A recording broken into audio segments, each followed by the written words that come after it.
Welcome to My Hometown, the program that explores clubs, organizations, businesses, and issues across Nassau and Suffolk counties and sheds light on the different towns that are making a difference. Hello and welcome to My Hometown. I'm Bill Horan, along with my co-host, Nassau Community College student Matt Leonard, coming to you live once again via Zoom and being socially distant as recommended.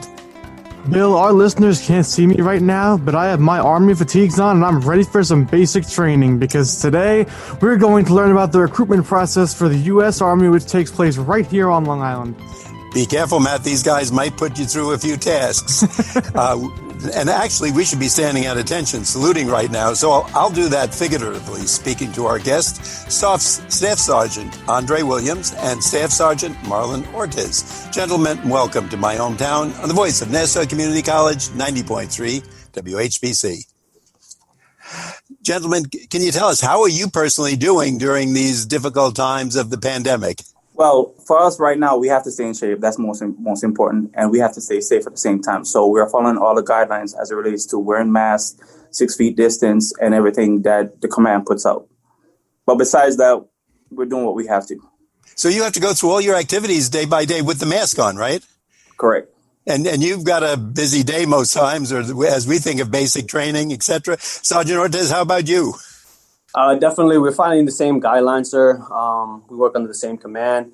It's definitely been tough most of the time that we try to prospect. It's not really so much face-to-face. We try to do, the whole distance. So hit the social media platforms, try to get into shows like this so that people could be aware of what we have to offer here in the Nassau community right now. Well, we're glad you made it through. You guys look in great shape. So thank you for that part of things. Matt? So tell us about the U.S. Army and what your roles are currently, specifically. Sergeant Williams, we'll start with you. So my primary job in the U.S. Army is I'm a 92 Alpha, which is an automated logistical specialist. Currently, I'm working as a detail recruiter, 79 Romeo, where I go out and inform the public about the Army and what the Army has to offer. Sergeant Ortiz, how about you? Oh, I am Staff Sergeant Ortiz. I'm a 92 Yankee supply specialist for the United States Army. Right now, I'm a detail recruiter as well, 79 Romeo. Basically, what I do is go out there to the public and inform them of what we have. I am actually from here, so I usually go to my old areas and try to, go back to my old high schools that I've been to and try to give them some information and some guidance of how they can start the process. Guys, can you tell us about your career journey, so to speak, with the U.S. Army? How you chose that branch of the military and basically, what made you decide to go this route? Okay, well, for me, I decided this back in 2013 when I first joined. The reason why I decided to go with the branch of the Army is due to the fact that what they offer me. The biggest thing that they offered me that I definitely wanted to was the job opportunities. I got to pick my job. Every other branch is kind of like what they need, and they're going to fill you in, and they're going to put you in there. And it's really hard for you to move from there. But for me, it was like, okay, I showed up to the recruiting station. I took an Asvab practice test. I passed it. They sent me right away to take the actual Asvab, 3 hours long. Signed my contract in June of 2013, and I went to basic training in October 31st of 2013. Then from there, I graduated in January 2014, headed over to AIT in Fort Lee, Virginia, where I spent there about 6 weeks, almost 7 weeks long.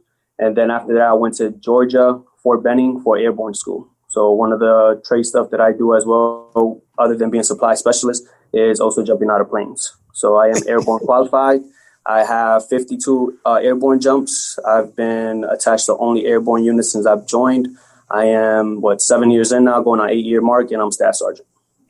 You say that's so easy. You jump out of planes like we walk down the stairs. It's like talking to James Bond.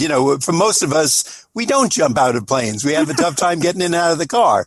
And, you just make it very easy. And by the way, you mentioned you had AIT training. What is that for those of us who don't know, like me?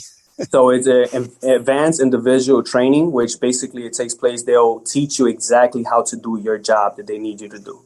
So we all have schools for different stuff, like the same way I had to go from Fort Lee, Virginia, all the way to Fort Benning, Georgia, just to learn how to jump out of planes. It was a 13-day course, and it's just different executions that we need to prepare for when it comes down to that. I think you like that jumping out of planes. I get the feeling, the way you mention it. I definitely do. it's something that you don't really have, the opportunity to do being from New York. You don't see people just jumping out of the plane in New York. So for me to step out and go to the countryside to the south and being able to have that experience, it was phenomenal. And I want you to know I'd be a little scared if I looked up and I did see people jumping out of planes in New York. So we're glad you do that in the South. But I also have the feeling that you were that little kid that your mother kept looking up in the tree and said, come down and get out of that tree. Yeah, now. I was definitely the troublemaker. I like the thrill. So also, I came from Germany. I spent 3.5 years over there. And that's the same thing that I did. I jumped with different nations. I jumped with, people from France, Italy, Bulgaria, Romania. If they were there, we were jumping with them. So, and now we're going to hit Sergeant Williams. He's so calm and relaxed after that. I'm wondering if he's the wild and crazy guy or if you are. Come on, Sergeant Williams. So my story is a little bit different. I'm born and raised in Jamaica. I came to the U.S. in 2011. I was chilling on my grandmother's couch, and my cousin who was in the Army said to me, do you know that you can join the Army? So I joined the Army for my citizenship. I joined in April of 2011. I went to basic training in November. That entire time, I was doing the Future Soldier training program. That it basically gets you physically ready for basic training. I left for basic training in November 2011. I went to Fort Jackson, South Carolina. Afterwards, I chose the job 92 Alpha. So my job is, as I mentioned earlier, automated logistical specialist. I went to Fort Lee, Virginia. After completion of advanced individual training, I then went to Fort Polk, Louisiana, which was my first duty station. Was there for 3 years, met my wife, got married, transitioned to Germany. From Germany, I'm here now in Nassau County as a recruiter. Did you ever think the journey would take you to so many different places? No, and that's the greatest thing for me, the opportunity to be able to travel. Because coming from Jamaica, my dream was to come to America. That was it. I never saw past America. But then being able to live in Germany for 3.5 years, where I traveled to 8 different countries, some of which was based on missions, it was mind blowing for me to experience that culture.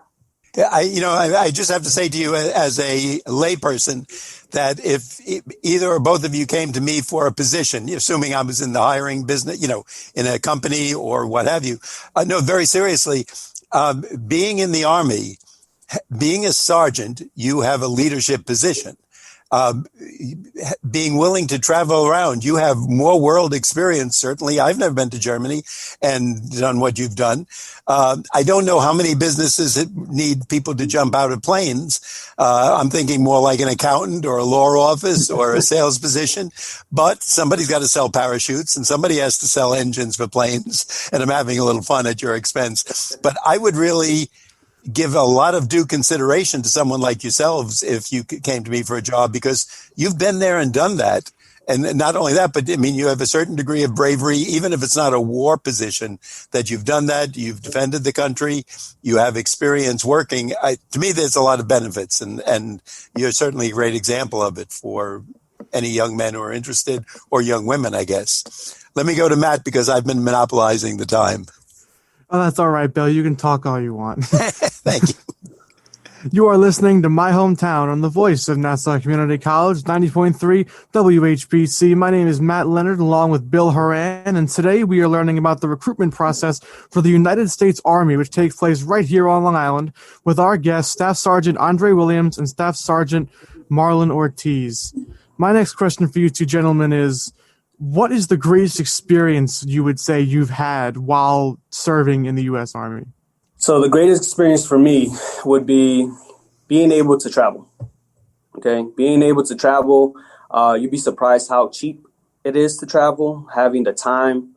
You could easily, like for me, I was close to Czech Republic. I could go to their biggest city, which was Prague. Is a 3-hour drive from where I was stationed at in Germany.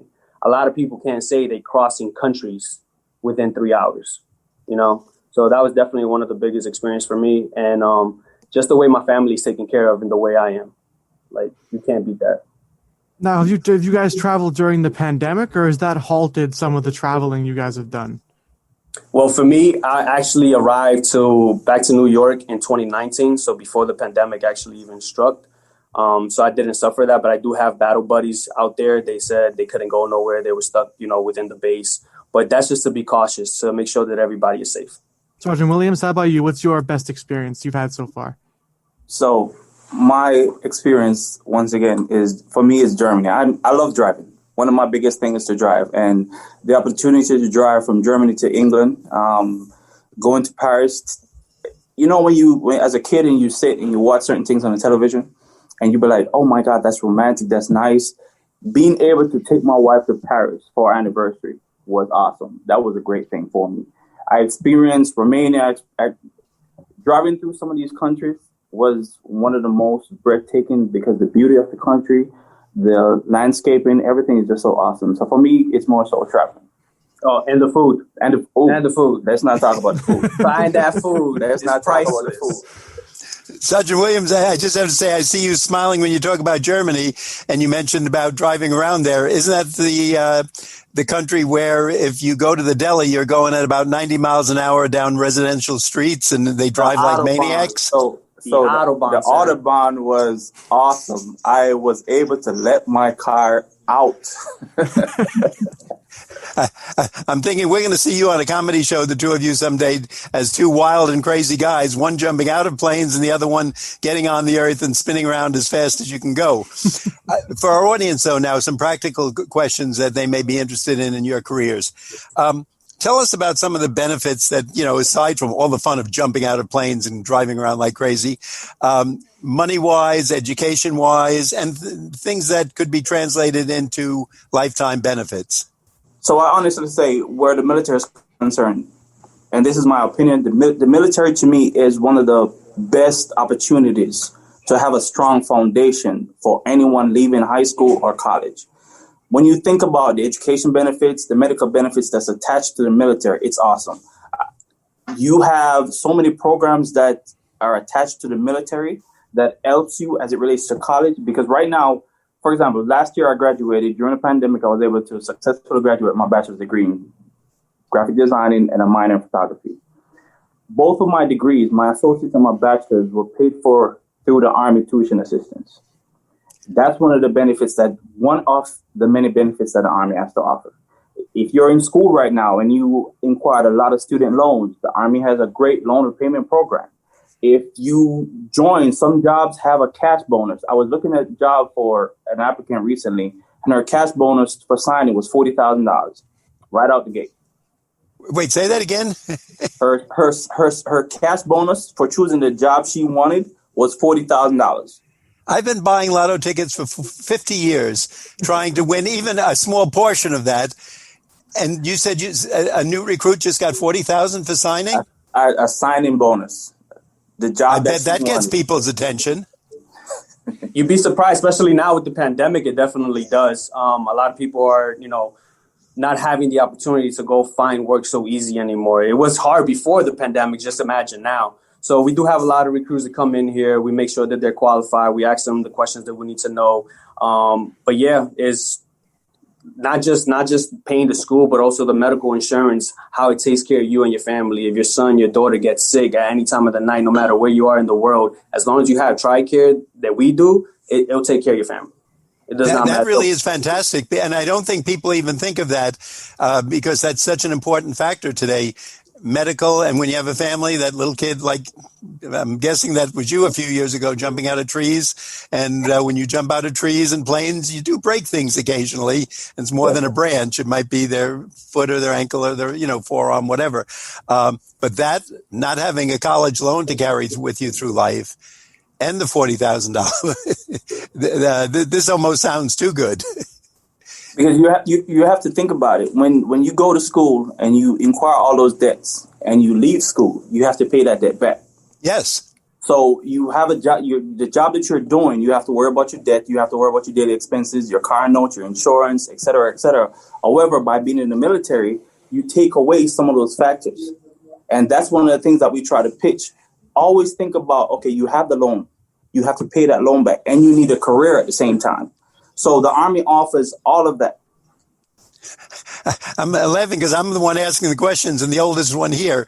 You won't see me at your door, but I think for a young person, especially coming out of a college today or with the job market, et cetera, this is a tremendous opportunity. And some of the things you're telling me, I certainly didn't know about. Maybe Matt does. So I'm going to flip the switch back to him. Yeah, I'm a college student currently, and I was obviously once a high school student aspiring to be in college. And I'm just wondering, for someone like that, what are some options that the Army can provide in terms of employment? Like, what are some of the jobs you guys offer? So right now we have over 180 jobs, right? So we got anywhere from combat jobs that everybody thinks about. The quickest thing is like, oh, infantry. But that's not the only job that we offer. Right here, we're both logistical people, right? I'm a supply specialist. He is 92 Alpha, so okay. Legislation. So we all stay within the same realm, but we also have transportation. Okay, people that drive vehicles, they carry cargo, whatever, from one country to the other country. We also have people that deal with the computers or the radios, right? We have signal. So we have diverse type of jobs, but a lot of people just look at one. So that's the opportunity that we give them as recruiters to show them what else we have to offer. So everything that you can think of in the civilian sector, the Army has the same thing within the Army. So I'm going to use Walmart, for example. My job in the Army, I can operate at my rank. I can operate 10 Walmarts at the same time. So just to break it down, in his job, he can operate 1 or 2 Walmart at the same time. When you look at the medical aspect, we have nurses, we have doctors, we have dentists. When you think about pets, we have veterinarians. So it's diverse. There's a lot of options. That's really something incredible. I mean, are there qualifications for the jobs, like exams, like Q tests, physical exams, anything like that? So we have what we call an Asvab. The Asvab, you have to take the Asvab. Now the Asvab determines your eligibility for the job. So there's different things to factor: your age, if you have criminal offenses, et cetera, et cetera. But when it comes to the Asvab, you have to take the test, and whatever you score on the test, we had to recommend individuals study. And we have materials that we send them to prepare for the test. So once they take the test and they pass, and their score is high enough, then they'll be eligible for that job. And just to clarify something for the ASVAB that we take, right? A lot of people they think that it's all military based. It's not. Okay, we have vocabulary, we have reading comprehension, we have 2 math, but we also talk about the basic information that you should know when it comes down to mechanical stuff, electrical stuff. So it just varies. It has nothing to do with you knowing the military history, just to clear that up. Wow, Now, that's I'm sorry, really, Matt. No, go ahead, Bill. It's all you. I'm just so fascinated by this. Let's say you're taking to the both sergeants college courses. First of all, you can take that while you're in the service. Did I understand that correctly? Correct. Yes, sir. And now, for instance, let's talk like right where we are here in Long Island, New York. If you're here, would you pick either like Nassau Community or Adelphi, St. John's, or one of the local colleges? Or would you be taking that at the base? Do they come to you? Do you take that online? How does that work? So like for me right now, right, you have the option to either do face-to-face. You could go to community college, to, Nassau County, wherever you want to go. But right now I go to Arizona University, right? That's located in Arizona. But due to the fact that I'm an active duty member, I'm allowed to take my online courses anywhere I want. When I was in Germany, I was still taking classes as well. I'm working towards my bachelor's right now in logistics and supply chain management. So that's a degree that follows you wherever you go. So you don't have to be currently in a certain area to be located in that school. If people want to go to Nassau Community College and be in Georgia, they could do that. It's their option. So that's fantastic. So we have something called CONAP. So with the CONAP, Adelphi is one of the colleges listed within the CONAP. So the CONAP, the whole purpose of the CONAP is for college students to be able to join and be able to go to a college at the same time, right? So the Army partners with a lot of colleges, and Adelphi, along with Nassau County, is one of those colleges. That's really it. Just gets better and better. What you're saying, you're doing a great job as recruiting people, because it becomes so appealing that someone can do this while you're learning a skill, and then come out with really training, so that a business who looks to you, they don't have to go through that basic high school student or fresh out of college. You've been there, you've done that, and being in the Army, you've learned how to deal with people, relationships, et cetera, et cetera. Matt? You are listening to My Hometown on the voice of Nassau Community College, 90.3 WHPC. I'm Matt Leonard along with Bill Horan, and today we're learning about the recruitment process for the United States Army, which takes place right here on Long Island with our guests, Staff Sergeant Andre Williams and Staff Sergeant Marlon Ortiz. Another question I had for you gentlemen is, what is the difference between the Army Reserve, Active Army, and Army National Guard? Because a lot of people may not understand the difference between those three organizations. Okay, so the Active Duty Army and the Army Reserve. We recruit for Active Duty and Army Reserve. Now, the Active Duty is you have your regular 9 to 5. You're actively within the Army. You go where the Army needs you. It's a full-time job. The Army Reserve is part-time. Now, if you wanted to be a full-time student and primarily, say a lot of individuals we come across do not want to leave New York. So their best option is the Army Reserve. Because they don't want to leave New York, they're able to still do their regular 9 to 5 job. They would only have to have a commitment with the Army 1 week in a month, 2 weeks during the summer. They still would have to do basic training and the advanced individual training, but that's the only requirement. Active Duty Army, as he mentioned, full-time, you go by the needs of, this is where you travel. Yeah, so for National Guard, it's basically state local, right? So like to say the pandemic happened in 2020. The biggest thing was that a lot of people weren't getting paid because they weren't able to work. So the statewide itself, they can't provide to pay every National Guard member due to the fact that the pandemic was crushing the economy right now. For us, federal, reserve, active duty, no matter what's going on in the world, we get paid. We make sure because we are full-time. We're a federal agency. So that's the difference between us. And this is why a lot of people choose to go federal side, because it also looks good on a resume. So whenever you're applying for something, what sounds better, state, local, or federal? Exactly. Guys, can I ask you, when you said you get paid, we don't want to know your personal business, but like, what would that be comparable to in the outside world? Can we ask you roughly, so you don't have to give your numbers, but what would someone, after they get through basic training, if they're go to the next stage, jumping out of the planes or, doing the supply side management training, are they paid, and roughly where would that come in? So that has a lot to do with if you're coming in with rank or you're coming in with dependents. So if you're a single soldier with no kids, not married, you're looking at anywhere between $1,600 to $1,800 a month, and that's just your base pay. It changes when you factor in: does this individual have a wife, or does this individual have kids? Now you're given something called BAH. The BAH is tied to the state that you're in, right? So for New York has one of the highest paid BAH, so you have to tie that into that. If they have college credit hours, more than 34 hours, now they might come in with more rank. So you're looking from that $1,600 to $1,800 might go up to, say, $3,000-$4,000. And now, am I correct? The Army is supplying you with living quarters, and if you have a family?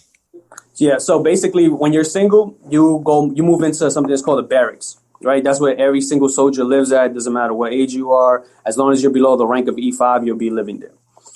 So that means you don't receive the housing allowance money-wise. You won't see it. Okay, we also, for single soldiers, you'll have the DFAC. That's where you go eat. That's where we have our cooks there. We'll cook for you breakfast, lunch, and dinner. All right, so they supply that. So a lot of kids, you'd be surprised coming out of high school, even college, they don't know how to cook. So instead of ordering in all the time, they go into dining facilities. Now, if you're married with kids, you receive your basic housing allowance. Okay, that's the BAH. But you also receive money for food. So you receive about $396 a month additional to your pay, just to make sure that your family is fed. And then your housing allowance, like he said, if you located in New York, right? Right now, the BAs could be anywhere from $3,200 a month to $3,600 a month. Okay, so that's additional to what you're already making on top of your $1,800 a month. So you're really kicking out while you're in basic training, AIT, making sure that your family's back home, they're being taken care of because you're receiving a little bit over $5,000 a month. And I have one of my guys who's leaving for 26 weeks. So now imagine you don't spend money for 26 weeks, but every month you get paid over $5,000. So whenever it's time for you to get up and go, you don't even pay for that. The Army covers everything. Your ticket, your housing allowance being moved to a certain location. They pay for 10 days up to you having hotel as well. So they give you the means. This is really something, because I think most people forget housing and food are two very big expenditures. Yeah. So when you see the base amount, which is still better than a lot of positions that are out there, a lot of people don't get allowances are paid for this, plus the education, plus the medical. That's topping a lot of lower level professional jobs, as we would say. And you could be 2, 3, 4 years out of high school. So I think that's really very fair and a great opportunity. Can you tell our audience, if they're interested now, where do they go to see a recruiter, and like what are the options, and are there any secrets that we should know about that you tell us, certain questions to ask, or should we say we would like to be sent to Hawaii or... So when it comes down to locations, you having your first duty station, you don't really have too much control of it, but it's something called a dream sheet that everybody gets. You're allowed to put up to 10 locations where you want to go, and the Army is willing to work with you to try to get you to one of those locations. Now, in order to get a hold of it and, find out more information, you could definitely go to goarmy.com, type in your zip code, and then it'll give you a draft of all different Army recruiting stations that's available around your area. All you have to do is click a button, call us, and then we'll be here to help you and definitely answer any questions they have. Sounds good on this end. Sergeant Williams, any other comment to add to that? Our tidbit, all the recruiters are on social media. So if you so happen to type in U.S. Army recruiter, you will have a whole list of recruiters that will pop up on whether it is Snapchat, Instagram, whatever, Facebook. The recruiters are there. So they're there to help. I just want to say to you two guys and to all your colleagues over there, I have seriously the utmost respect for everything you do, and just thank you for your service to our country. Thank you for your support. Thank you for your support. I want to join in with that with Matt. I mean, first of all, even before the show, we would thank you for your service, but you've been very accommodating today, very informative, and I think giving a lot of people who may have been thinking what they're going to do with the next few years of their life a definite option to look into, and probably surprised by a lot of the benefits that have been offered and that are out there that can save literally tens of thousands of dollars. And, when you're struggling to save $20 a week and you can save 10, 20, 30, 40, not have college loans to face, that's really awesome. So you've done a fantastic job, and we really appreciate your time today. Would like to let our audience know that we've been speaking with Staff Sergeant Andre Williams and Staff Sergeant Marlon Ortiz from the U.S. Army. They're both based right here on Long Island. Gentlemen, we want to wish you good luck, and thank you so much for being with us and for all your success so far. Thank you for having us. Thank you for having us. I'm Bill Horan. I'm here with Matt Leonard. We want to thank you for joining us for this week's special edition of My Hometown. We'd like to get your feedback on My Hometown. Send your comments to WHPC at ncc.edu. Nassau Community College, where success starts and continues. Till next time, this is Bill St. James. And remember, there's no town like your hometown.